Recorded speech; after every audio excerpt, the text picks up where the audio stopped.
Good afternoon. Welcome to the Midday Mull for Thursday, the 1st of July. We continue to read through the book of Joshua, chapter 3, the Israelites entering the promised land. They need to cross the Jordan River, and Joshua tells them, follow the priests as they carry the Ark of the Covenant. And so from verse 15, now the Jordan is at flood stage all during the harvest. Yet, as soon as the priests who carried the Ark reached the Jordan and their feet touched the water's edge, the water from upstream stopped flowing. It piled up in a heap a great distance away at a town called Adam in the vicinity of Zarethan, while the water flowing down to the sea of the Arabah, that is the Dead Sea, was completely cut off. So the people crossed over opposite Jericho. And as I read that, I was wondering what actually happened.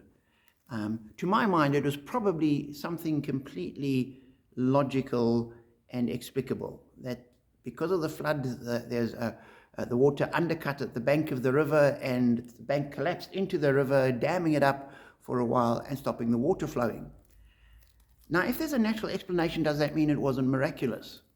And today, some people tend to think that we have a world, and if you can explain it with science, that's natural.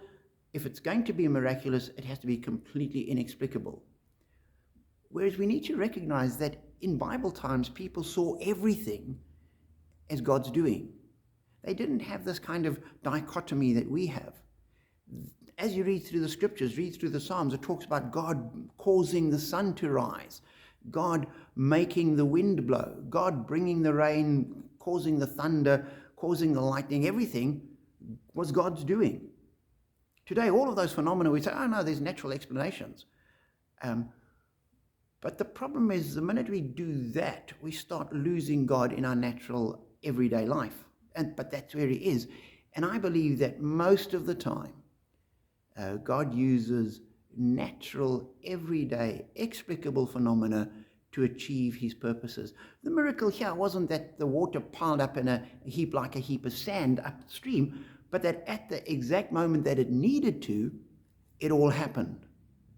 And we need to recognize that God still works like that. And so when I'm getting sick and I pray, God, I need healing, please heal me, he's provided means like doctors and antibiotics and medicine to help the process.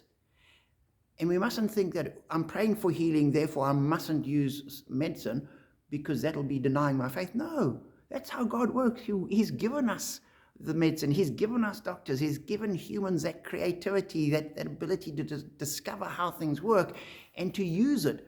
And so God will work through that the same way as he worked, in my mind, through a landslide to achieve what he needed to happen.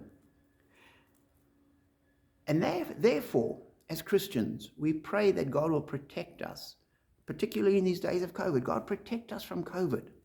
But that doesn't mean to say that we don't go and get a vaccination. We say, God, I'm having this vaccination. Use it to protect me from COVID. God, work in our lives.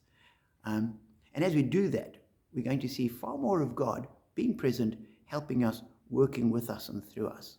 So see God in your everyday life, because in my opinion, that's where he is.